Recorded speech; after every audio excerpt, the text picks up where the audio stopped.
इगतपुरी तालुक्यामध्ये गेल्या अनेक दिवसांपासून जलजीवन मिशन योजनांच्या कामांची चौकशी करण्याची मागणी एल्गार कष्टकरी संघटनेकडून करण्यात येते।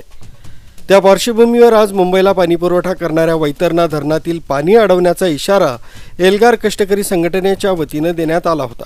त्यानुसार शेकडो कार्यकर्त्यांसह एल्गार कष्टकरी संघटनेचं आंदोलन वैतरणा या ठिकाणी सुरू आहे। घोटी त्याचबरोबर वाडीवरे पोलीस स्टेशनचे अधिकारी आणि कर्मचारी या ठिकाणी उपस्थित आहेत। अनेक कार्यकर्ते हे मुंबईला जाणाऱ्या कॅनॉलमध्ये उतरत आंदोलन करताय।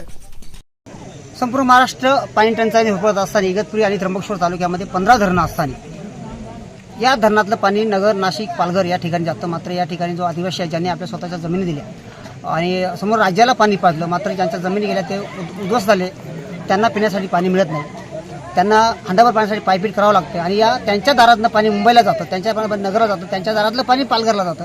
ते पाणी आम्हाला मिळावं या मागणीसाठी आम्ही गेले 4 महिने सतत संघर्ष करतो आणि मुंबईला जाणारं जे वैतरणा झालं जे पाणी आहे ते रोज पाणी 24 तास ते पाणी जातं, मात्र आम्हाला पाणी मिळत नाही। आणि म्हणून आम्ही आज जे पाणी रोखलेलं आहे मुंबईला जाणारं पाणी पण आम्ही रोखणार आहोत। आधी आम्हाला पाणी द्या। जलजीवन योजनेच्या कामामध्ये कोटी रुपयाचा भ्रष्टाचार झालेला आहे। 176 योजना ज्या आहेत इगतपुरी आणि त्र्यंबकेश्वरमध्ये त्यामध्ये शेकडो कोटींची तरतूद केली, मात्र अद्यापही 50% देखील त्या योजनांचं काम झालं नाही। माझ्याकडे आता 176 योजनांची संपूर्ण माहिती माझ्याकडे आहे की कागदावर सांगतं की आम्ही 100% काम केलेलं आहे, तिथं पाणी जातं, मात्र जर कुठल्याही प्रकारचं काम केलं नाही तिथं पाणी जात नाही आणि त्याचा जाब विचारण्यासाठी आम्ही हे आंदोलन केलेलं आहे। हे पाणी जे आम्ही आता रोखतोय की धरणात न आम्हाला पाणी द्या, विहिरी का करताय तुम्ही, कोणाच्या भल्यासाठी तुम्ही या योजना राबवताय, ठेकेदारांच्या की अधिकाऱ्यांच्या, स्थानिक लोकप्रतिनिधी आमदार असेल, खासदार असेल, कोणी यावरती बोलत नाही आणि म्हणून या इथल्या कष्टकरी गरिबांना सर्वांना अशा पद्धतीने आंदोलन करावं लागतं। हे दुर्दैव मला दुर्दैव वाटतं की आंदोलन करण्याची वेळ पाण्यासाठी काय येते, कारण 176 योजना असताना करोड रुपयाच्या योजनेचा निधी त्यासाठी खर्च केला गेला, मात्र आजही त्यांच्या हंड्यात पाणी नाही आणि मुंबईचं पाणी आम्ही रोखणार आहोत।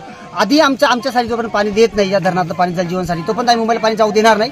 आम्हाला काही करण्याची वेळ आली, आमचा प्राण जरी गेला तरी आम्ही पाणी जाऊ देणार नाही, अशी भूमिका आम्ही संघटनेच्या वतीने घेतलेली। सुमित बोधक, न्यूज 7 मराठी, इगतपुरी।